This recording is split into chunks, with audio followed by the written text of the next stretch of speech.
you've heard a number of references already this morning on our work with the state and organizations in the state, so important to the work that we do here in the New North. And in particular, the organization called the Wisconsin Economic Development Corporation is a strong partner for all of the regions in the state and for economic development. And it's a pleasure this morning to have with us the CEO of the Wisconsin Economic Development Corporation, Mark Hogan. And as Mark's coming up, I want to just read his bio to you. Mark's been the CEO of WEDC now for about a year. His work experience includes almost 4 decades of being involved with M&I, Marshall and Ilsley Bank, and BMO, Harris Bank. He retired in 2010 as M&I's Executive Vice President and Chief Credit Officer before signing on to serve as Senior Advisor to BMO Harris in 2011. Now, you may not know, and I didn't know, Mark, that you're actually a native of the New North. You're a native of Green Bay, so we're thrilled with that. He earned his bachelor's degree in finance from the University of Notre Dame and received an MBA from Marquette University. Mark, it's great to have you with us this morning, and we look forward to this little chat about WEDC and economic development. Thanks, Bob. It's good to be home. Good. Round of applause for Mark.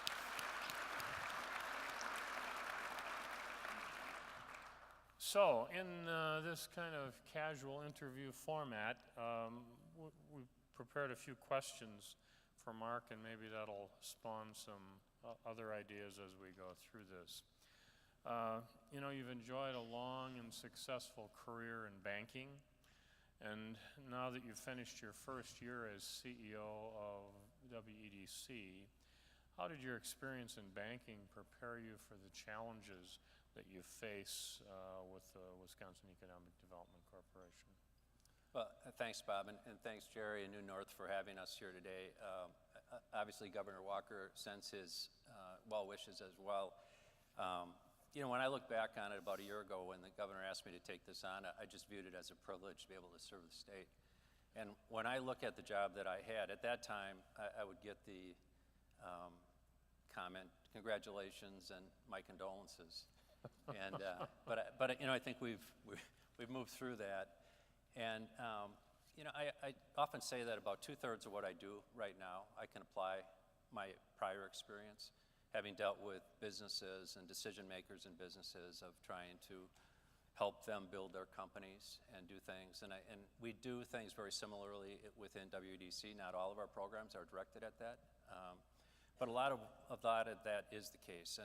And there's also that natural and I think very appropriate tension internally between the credit side and the relationship side, and that's a healthy thing for an organization. I think it's healthy for the state as well. And really, you know, if I look back on my career at M&I, what I tried to do was try to find ways to say yes rather than find ways to say no. And I think that's something that we're trying to do right now at WEDC as well, to try and figure out ways to work with our partners throughout the state and to help grow the state of Wisconsin. Mm-hmm. Very good. Maybe extending that a little bit, what are the biggest challenges that you've faced in your first year? And you referenced that a little bit. And what are the biggest challenges that you see going forward with the WEDC and economic development in the state? Well, the morale was challenging because the environment was fairly toxic. We were living in an environment where we had just come off the Legislative Audit Bureau's 3rd audit of the organization. Some of the things that they had pointed out had already been taken care of, but it provided for a political football in the arena, and it just it was a toxic situation because although we had things that were teed up to be done, there was gridlock in the decision making because and I give Reed Hall, my predecessor, a lot of credit for having teed those things up. But the challenge was that as you were going to go and make those decisions, as soon as you would make that decision to correct something that was wrong, there was somebody that was ready to jump on you to say you messed up. And so it was a gotcha mentality at that time, and that was one of the real challenges. The other thing too is that when I looked at it, we have 26 programs, 27 programs, and I grew up with I have 7 siblings, a family of 8 here in Green Bay, and my mom always said, well, I only wanted 6 of the 8 kids, but she never told us which 2 she didn't want. And when I came into WEDC, and actually before this, because I had met with Reed Hall, we were both on the board at WEDA. I had some banking background. Reed had asked me to take a look at what they were doing, and I said, geez, Reed, you got 26, 27 programs. How do you do all of this? So when I went in, one of the challenges that I saw was just the number of programs that we had. But I have to tell you that I have the same problem that my mom has, that I couldn't tell you which of the programs to get rid of because I see that all of them provide benefits to the state. And a lot of what we do is just in the community side, and that's keeping those programs intact is very important because so many of them talk about the quality of life in the state of Wisconsin. Yeah, must be extremely challenging to make those choices. You know, a number of years ago, the state developed this regional approach to economic development, and that's certainly what's fostered the New North and M7 and Thrive and other organizations like that around the state. And we feel like we've been a leader in this regional approach to economic development. How does that program or attention to that regionalism fit into your thinking and the thinking of the WEDC going forward? Well, I'm a big believer that, and as is everybody within the organization, that the economic development is best done at the local level. And if we know it's like I used to tell our relationship managers as chief credit officer, if I knew your customer better than you do, then why do I need you? Mm-hmm. And in the end, the fact that we are going to be most successful at an economic development standpoint if the people in the community, the people that know the community the best, the people that know the business community the best, and certainly the taxpayers that are there, they're the ones that drive the process. And we have over 600 partners in the state of Wisconsin. And New North is one of the 9 regional economic development organizations that you mentioned, and clearly one of the leaders of the 9 in the work that's being done in the state. Well, we sure are proud of what we're doing here in the region, and we really appreciate the work, even with some of the difficulties WEDC has faced, that we've been able to work with you and your organization. That's a very important part of our strategy going forward, so thank you for all of that. Let's keep on that topic a minute. What are some of the most important initiatives you think that regional organizations, in particular the New North and WEDC, could effectively collaborate on? Yeah, I think one of the key things is the workforce development, the whole theme around this conference, and again, this is something that I was in Chicago yesterday, and I was on a panel with people that are in similar positions, and there were 6 other states included, and I've talked to other people in similar positions in other states. Every state has the same problem, and that may make us feel okay because we can say, well, every state has the same problem, so that's our excuse for having that problem. But the challenge is that taking control of it for yourself, and that's something that we're seeing from the regional economic development organizations. It's something that is, from an economic development standpoint, it's the government, it's the private businesses, it's academia, it's all of those groups that are looking at a way to solve the problem. And what Jerry talked about in the New North is exciting because it really will bear fruit in the next 3, 5, 10 years to come. Yeah. Well, and the statistics that he showed on employment rate or unemployment rate certainly are wonderful statistics, and it drives the other side of the problem, the talent, development and the talent attraction and retention. So that's certainly a major priority for us in the New North, and we would look for ways that we and WEDC could support each other in that talent development initiative, be it education, be it attracting people to the state, to the region. So we think that's a very important initiative. You know, you had mentioned the challenges, and one of the things that and I think our international people have met with Greg from an international perspective and being able to do that.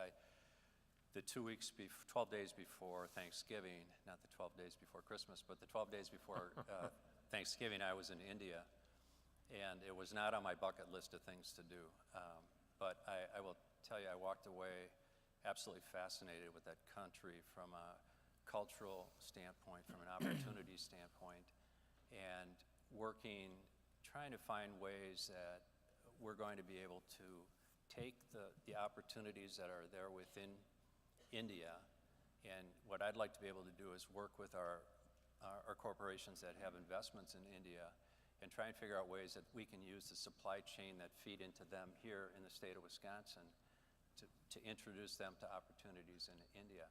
One of the things that keeps coming back to me was that we have a $300 billion GDP in the state of Wisconsin, and we had 24 or 25 meetings when we were over there. Most of them were with chambers of commerce or economic development organizations in 3 different major cities.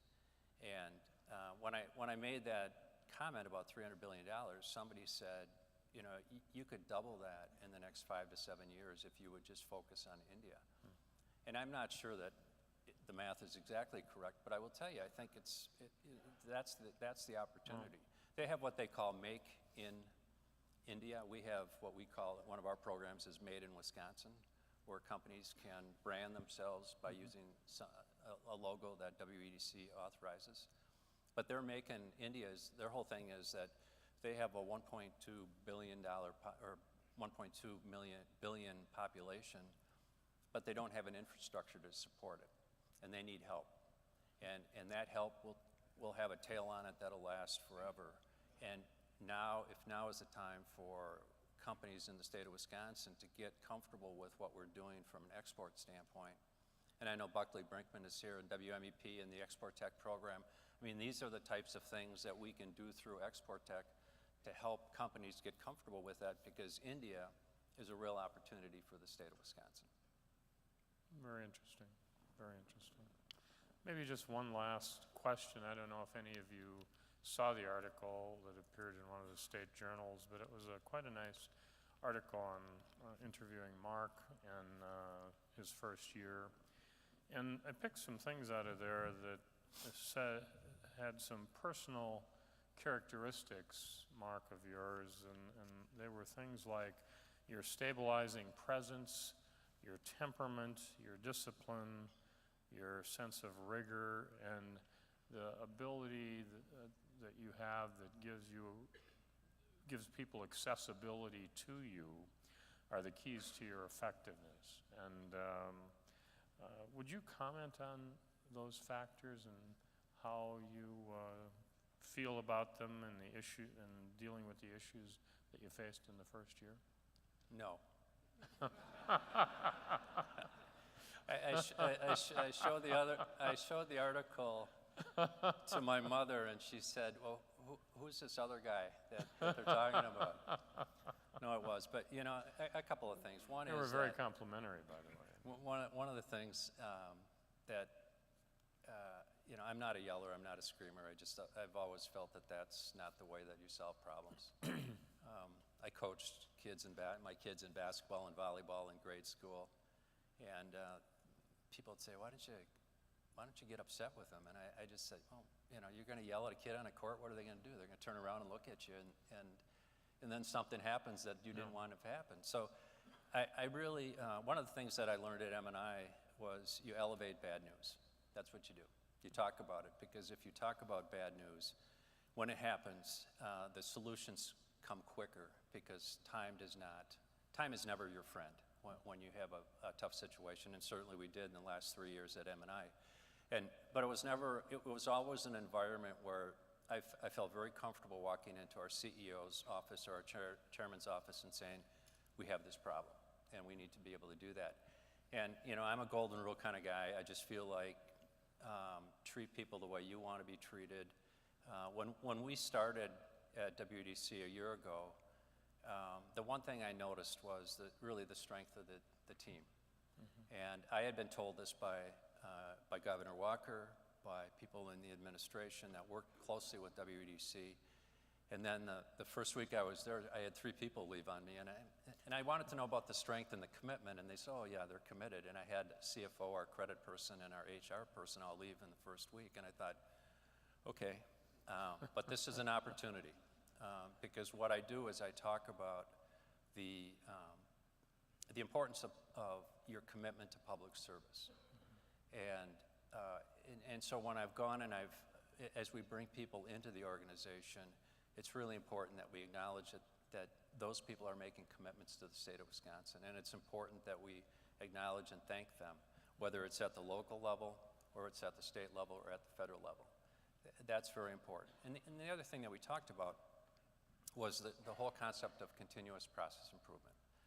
And I wanted to move off of the narrative of, oh, you're making a change because you made a mistake, so I got you, to, no, that's what good companies do. And I've said it in every talk I give, is that I don't care if a company is 5 years old like WEDC, 15 years old or 50 years old, the best companies are the ones that are always looking for ways to improve. And I think we've taken that and we've used that in every communication we have, whether it's with our outside partners or with the legislature or whoever it is, say, no, we're going to find problems, we're going to find ways to improve, and that's what we do. It's like I tell people, you know, what do we say we do? Why do we need to be? And you have to be able to answer those questions every day. Mark, it's been a pleasure to have you here today. We're thrilled to work with you and WEDC as a region. We're thrilled to have you as the leader of the WEDC, and we look forward very much to the future. So how about a round of applause for Thank you. Mark?